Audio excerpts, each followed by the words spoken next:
if you're listening to this and you're like, I'm an author, I want to write, I'm aspiring to getting my books out there, getting my stories out there, but I just don't have a lot of time. This is where the little by little principle comes into play, because the idea of progress is going to be defined differently by each person. And the first thing I will say is you have to decide, what does success look like, for one, but two, what are your goals? And then three, what does progress look like for you given the scope of your life? So I think the little by little principle comes down to, as long as you're moving forward and up with respect to whatever that goal is, even if it's small leaps, then you can still feel comfortable and happy with the direction you're moving.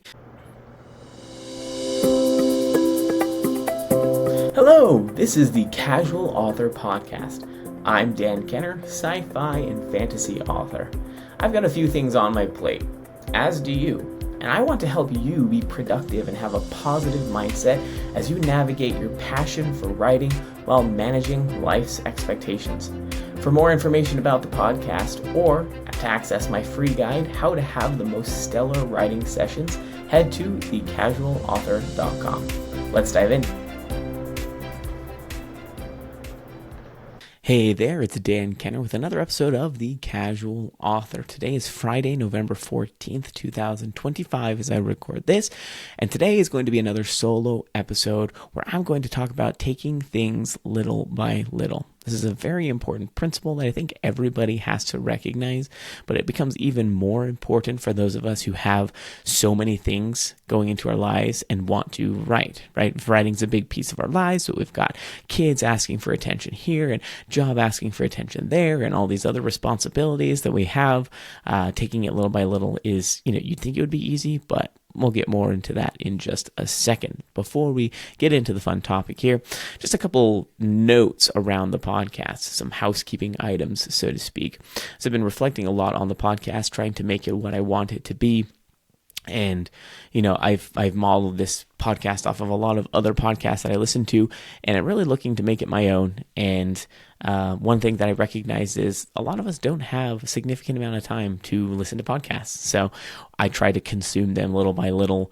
There's the little by little thing again. If there's an episode that's an hour long, then it might take me a few days to get through it. That being said, I'm hoping to kind of shorten the episodes, maybe have multiple sessions with the same person, maybe have different episodic approaches to these conversations. We'll see how I go about doing that, but I'm trying to reduce the time just to provide more packed content for you without the baggage of extra time. So that's something to keep note of. You may see the episode shorten here and there depending on who I'm talking to. So we'll give that a go. In terms of updates, so I'm going to start with homestead updates just because I think there's a lot of you here that, you listen not necessarily for the homestead updates, but maybe that's the more exciting piece of it.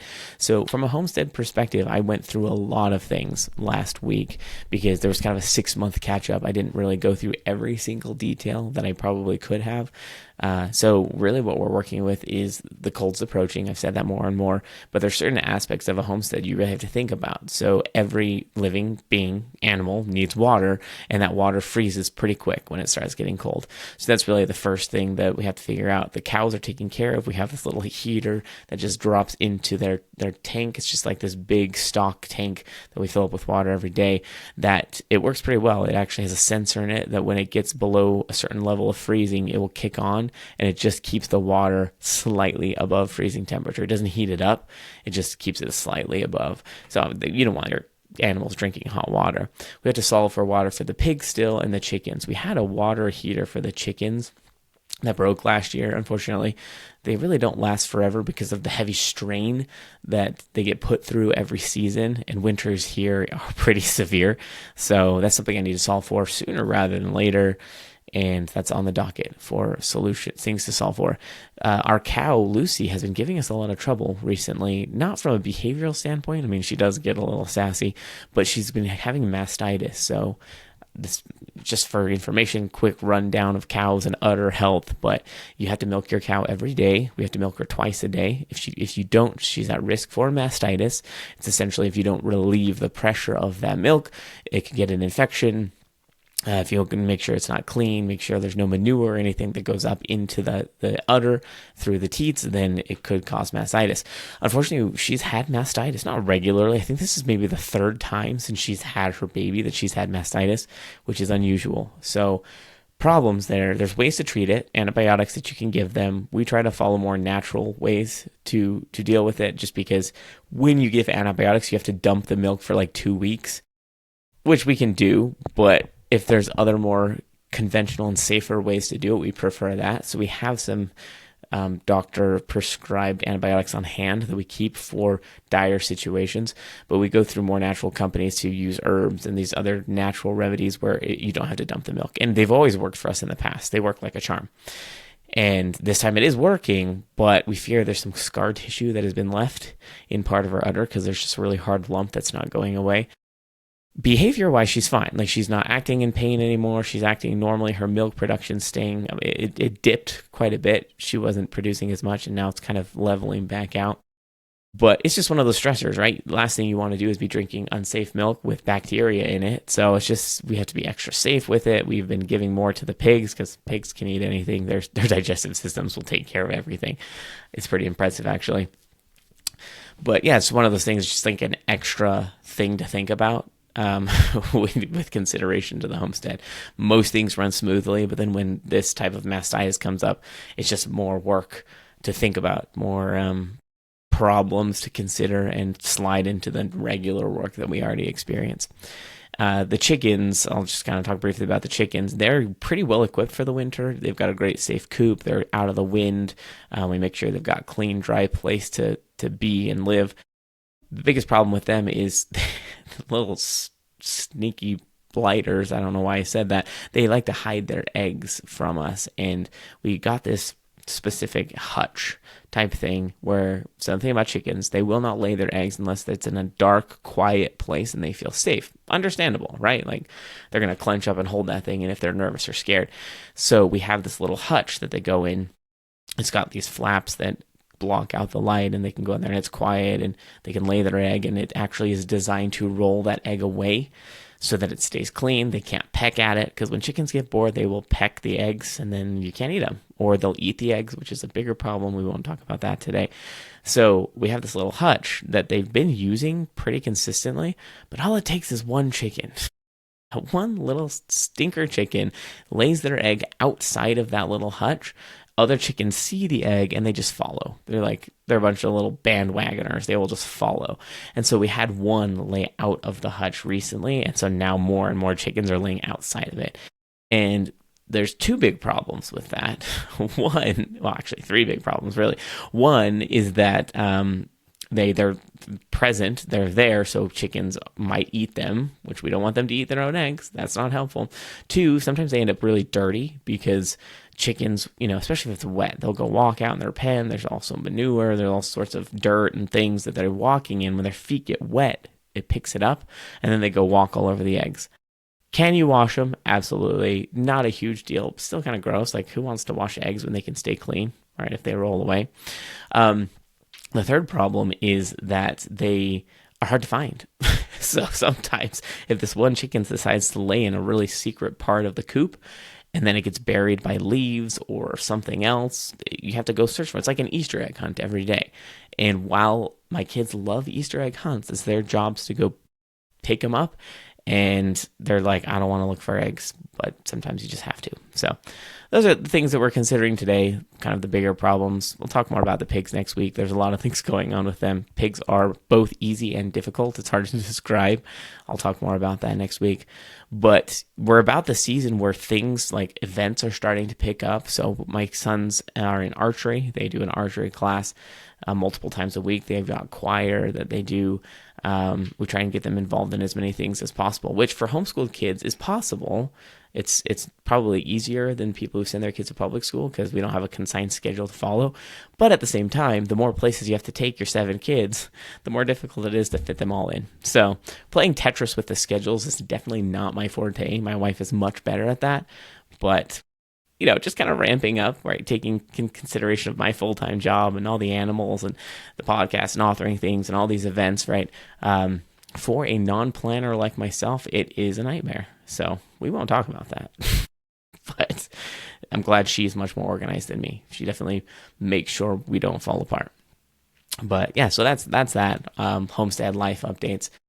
But let's see, in terms of author updates, I realized the other day that I'm working on way too many things, and it's working. So I don't think I'm going to stop. But, I'm finding this is going to kind of come back to the theory of little by little, which we'll talk about here in just a second.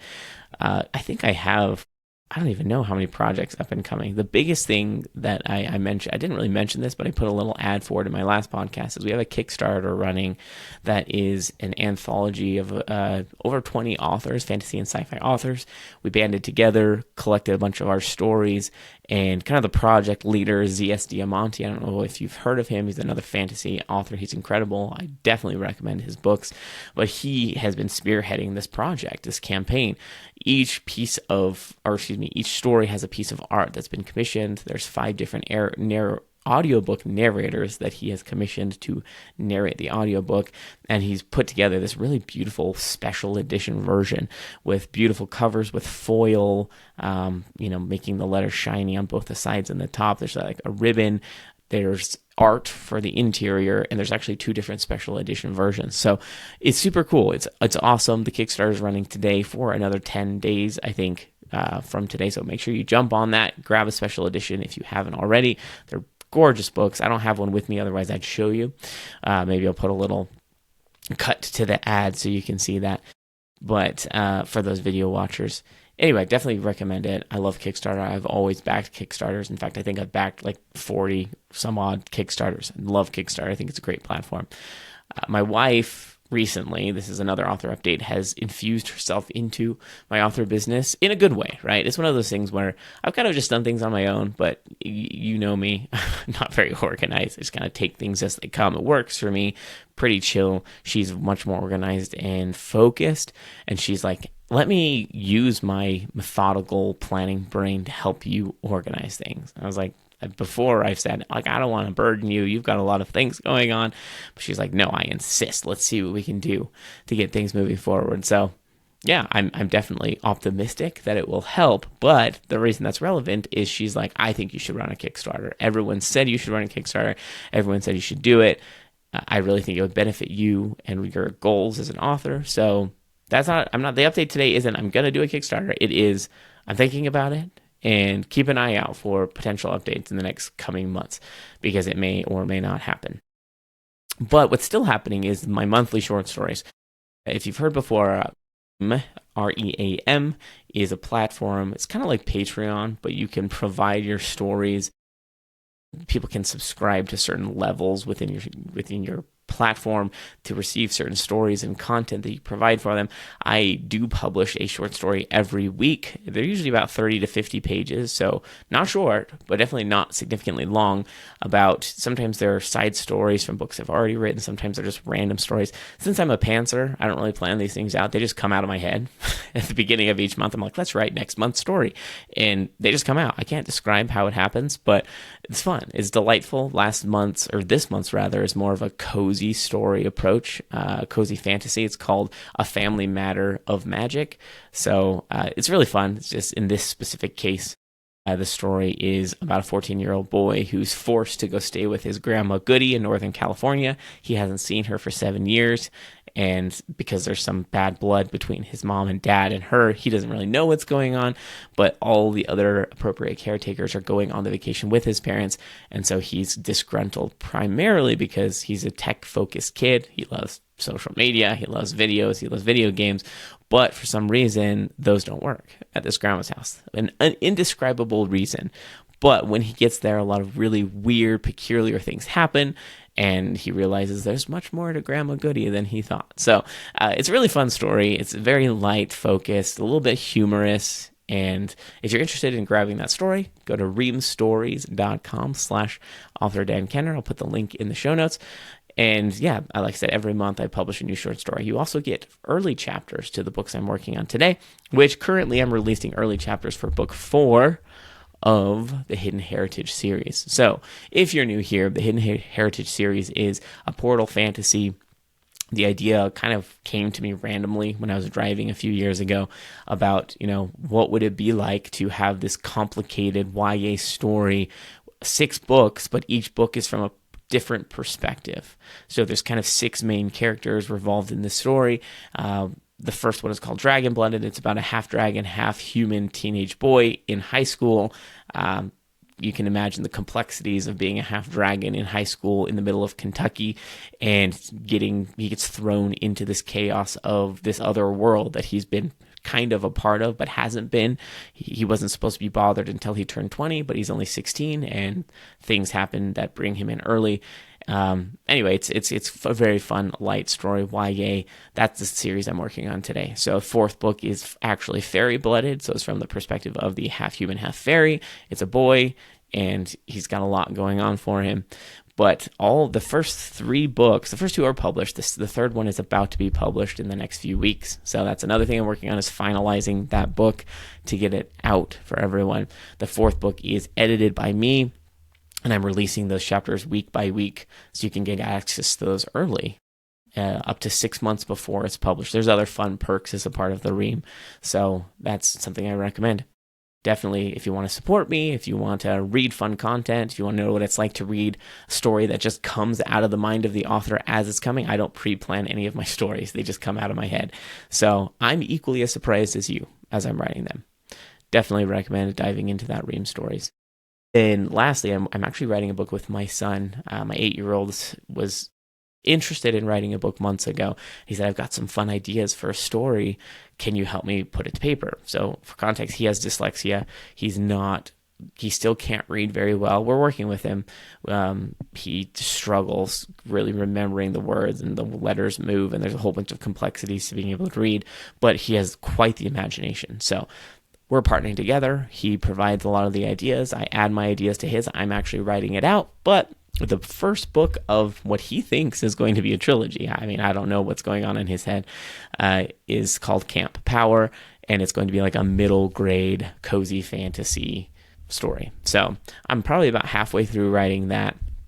And then, of course, there's the edits and all the other things. But yeah, so those are all the projects going on today. And as you can imagine, the little by little thing, which we can dive into now, comes into play with respect to these projects. So I think the biggest thing, if you're listening to this and you're like, I'm an author, I want to write, I'm aspiring to getting my books out there, getting my stories out there, but I just don't have a lot of time. I think this is where the little by little principle comes into play, because the idea of progress is going to be defined differently by each person. And the first thing I will say is you have to decide, what does success look like, for one, but 2, what are your goals? And then 3, what does progress look like for you given the scope of your life? So I think the little by little principle comes down to, as long as you're moving forward and up with respect to whatever that goal is, even if it's small leaps, then you can still feel comfortable and happy with the direction you're moving, even if maybe it's not at the clip that you're hoping it moves. So this is kind of a chicken and egg type situation, right? Sometimes people get into a space where they think, I have to make a certain amount of progress on whatever it is I'm working on. So, for example, there's been times in my life where my goal is I want to get, say, 2 books published each year. In order to do that, I'm going to need to write X number of words per day. Let's say it's 1,200 words per day. Let's say I'm going to need to start editing on this date and end on this date. I'm going to need to get the cover designed on this date and this date. And, let's say you've got everything planned. I'm not much of a planner, but I can at least mentally throw together a haphazard plan, which I forget often, but that's neither here nor there. So let's say you have these goals and you think, okay, I have to meet this measurable goal, little goal, to feel comfortable or happy with my progress. The biggest challenge with that is, how many times does that fall apart? I will say with my specific instance, very often, right? There's been so many instances, hundreds of instances since I've become an author, where I get so gung-ho about something. I'm like, I'm going to write X number of words per day, and it lasts for about 2 weeks. Kid gets sick. Job gets crazy. Animal gets sick. We buy pigs unexpectedly, right? Like, these things just happen. And the word count goal sometimes suffers. And so this is where I come back to the chicken and egg situation, right? There's kind of a symbiotic relationship between our motivation to make progress and the excitement and satisfaction we feel from said made progress. And so when we reach a point where we're not making the goals or leaps towards the goals that we want, then it actually prevents us from continuing. It prevents us from pushing towards that. So I have a really, really important example of this. I've learned probably within the first few years of writing. Everybody says, write every day, write a certain number of words per day. This is where that symbiotic relationship between motivation and satisfaction from progress really got hit for me, because I was like, oh yeah, I'm going to write, I think it was 1,000 words per day. I was like, I'm going to write 1,000 words per day.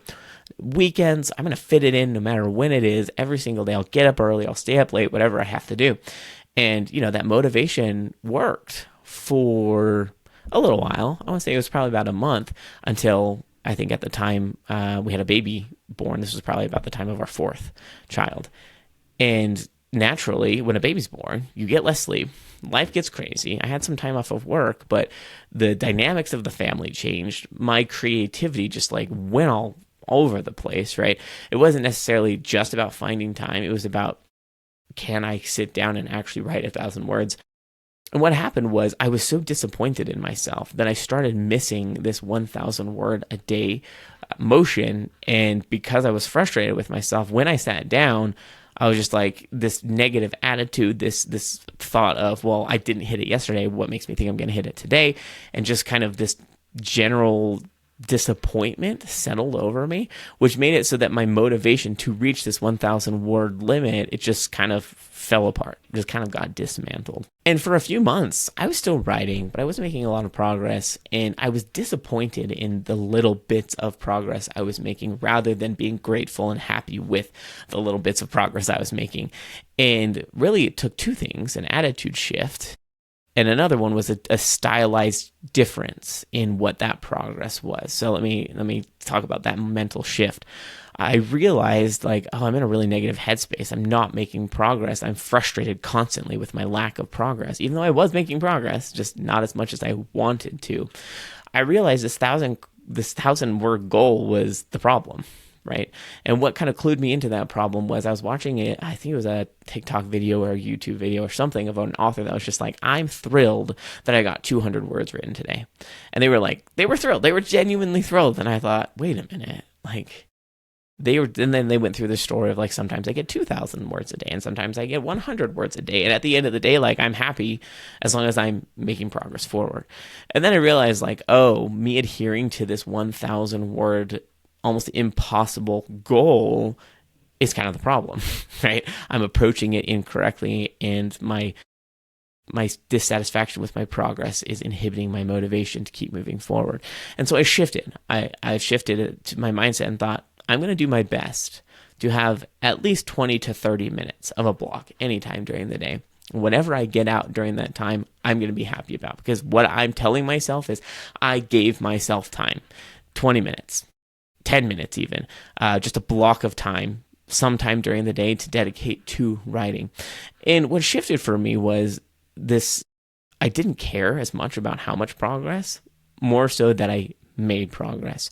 And the quality of my writing, the forward motion progress increased, because what I found was, by reducing this pressure of meeting a certain count and instead focusing on, just put some time into it and give yourself some room, right? Give yourself some space to write what you can.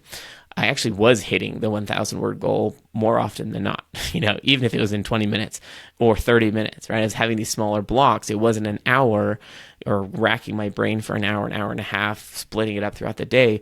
I could just let it flow, because all I cared about was giving myself the space and being happy with every little progress I make. And so that's really what it is. You have the decision as the author to decide, am I going to be happy with the progress that I make, or am I going to criticize myself and be frustrated with myself and belittle myself for these little bits of progress? Now, once again, it's a choice. It really is it's a mindset. It's a thought process that you have to come to when you make these decisions, and that will adjust the way you move forward. So oftentimes I'll get to a space where I am working on a lot of projects at once. And what I struggle with sometimes is looking at the whole progress as opposed to focusing just on single project progress. And that also puts me in the same place, right? Instead, I'm like, oh, rather than, making forward motion on this one book, which I'm not, I'm frustrated, looking at the whole picture and saying, well, I'm making actually little bits of progress towards everything. Now, I'm not a coach. I'm not an advice giver, but you have to decide as a writer, what are you wanting to make progress on? Could I stop doing 5 of the things, focus on the one and move forward? Absolutely. I could take all the time and focus towards those, but that doesn't necessarily align with my goals, which is to provide more content, connect with more people, provide fun, engaging, clean stories in a, maybe a slower pace. And that works for me. But the fact of the matter is, if you look at each individual project day to day, I'm making very little progress on each one. But after a month, that progress combines to show leaps and bounds of progress. So sometimes it also helps with kind of crippling nervousness or anxiety. I'm not saying if you're listening you have these problems, but if you're looking at an insurmountable project, this principle of little by little comes back into play when you look at this big project, something like a Kickstarter for me, for example. That seems like a huge undertaking. And more often than not, I will stop myself from even starting that thing because I don't know how to get started. And this is going to be one of those things you'll hear and be like, well, yeah, that's logical. Everybody says that, but it's different in practice than actual words. That is, pick the easiest first step to get started into that thing. And most of the time you do that one thing, you check it off the list and you're like, oh, that wasn't so bad. What's the next little thing that I can do? Right? You pick that next little thing and then you do that one. And then it's just like, kind of like dominoes. Just after that, it just keeps flowing. And it's amazing how many times we run into this situation. We don't think about how it applies to normal life. For another example that I could provide for you is dishes. As you can imagine, with a family of 9, we have an inordinate amount of dishes. That's fine. My wife cooks from scratch, also makes more dishes. And, that's just a reality. Complaining about it won't solve the problem. But I can't even tell you, it's nearly every day, but I can't tell you the number of times I get to the kitchen. I see the huge stack of dishes. They're dirty. They're grimy. My sensory issues are like, I don't want to put my hands in that crap. My ADHD brain's like, I don't know where to start. My executive function just like falls apart. I want to just go hide in a hole, read a book, or wrap up in a ball and just rock back and forth. We're not talking about ADHD today. We're just talking about what I have to do is I've selected the least challenging part of those dishes depending on the display of types of dishes. What's the easiest thing for me? The plates. Plates are super easy.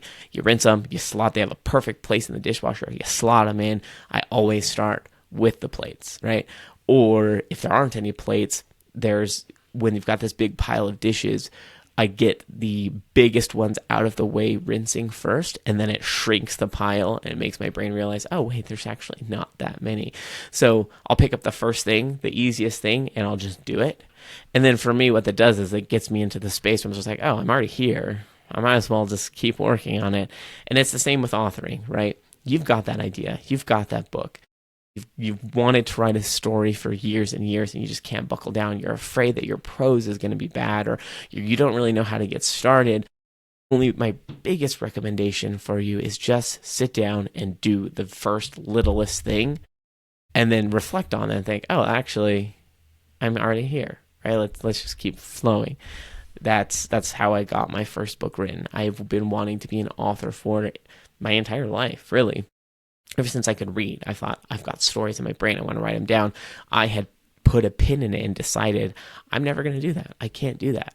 I don't have a huge dictionary in my brain. My vocabulary is terrible. I'm not eloquent with the way I speak. There's no way I can be eloquent with the way I write. And it was a simple challenge, just a simple 5-minute challenge that a friend gave me back in 2018 that changed my life forever.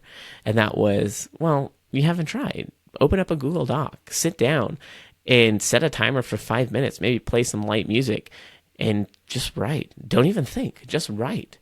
And it revolutionized my life because suddenly I'm an author. Now, it's like 7 years later, I've published 10 books. I'm working on the 11th. I've written 14 in total, and I can't stop, right? Because it just got that ball rolling, and it just keeps going. So if you're listening, you've never written a book before, or maybe you're still writing and you're still in the early phases, or maybe you haven't written your book for a few months, take a step back and think about, well, what's a little bit I could do today? Because I can promise you, you can get way more down in a page in 5 minutes than you think.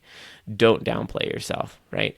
And remember that anything can be reworked, anything can be edited, you can adjust the way it sounds. You can get an editor. There's so many options, but to have forward moving little by little progress is much better than zero progress whatsoever. So just take a look at that. Think about what you're working on. Find the courage, I guess I could say, to take that first step, and don't even worry about breaking down the whole process into little by little. That's for planners. I'm not a planner. Don't do that if that doesn't work for you. I don't break down big projects. I just look at the first thing and say, okay, I know that this has to happen first, and so I'm going to just do that first. And I know you'll be shocked with how much it changes your life and your ability to move forward. So take it for what it is. I have so many instances of this. I approach it daily. I have to look at this from the full scheme of things, and the little by little principle. It can and should be applied all over the place and every day. I appreciate you listening today. That was just the musings of a pantser in his mind. I know that you can do a lot of amazing things. Don't shortchange yourself with respect to your writing, your creativity. Something to keep in mind, your brain, how do I say this? You are the only person that knows the story in your brain. So if you don't put it out there, how can anybody else enjoy it? And sure, if you want to enjoy your stories by yourself, that's great. But why, right? You have a gift to give to the world that no one can extract from your brain. Get it out there and just know that it's going to be worth it. Someone will want to hear it. Someone will be entertained by it. There's billions of people in the world. So make that progress. Make those changes. Think little by little and watch your life flourish. And I think you'll find a lot of satisfaction come back into your life. So in any case, I appreciate you listening, and if you have any questions or comments, please comment on any of the YouTube channel notes or where you're listening. Just put a comment. I love to see them. I love to hear where you're listening. Share with me, thoughts that you have. If you want me to address or talk about specific topics, please let me know. There's a pitch form on thecasualauthor.com if you want to join me. If you're an author or an aspiring author or a cover artist, I don't know who you are, anything that you have to add, talking about productivity, talking about being able to hone in and focus on the important things so that we can make the best of our busy lives, then please let me know. I'd love to have you join me. Going forward, there will be guests kind of intermittently here and there. I've decided to take a relaxed approach. There will be a solo. If there's no interview, there will be a solo episode. I have plenty to talk about, but more than likely you'll see interviews pop in here, and it will be more than just myself discussing these topics. So thank you again for listening. I appreciate your support, and I look forward to talking to you next week. Thanks.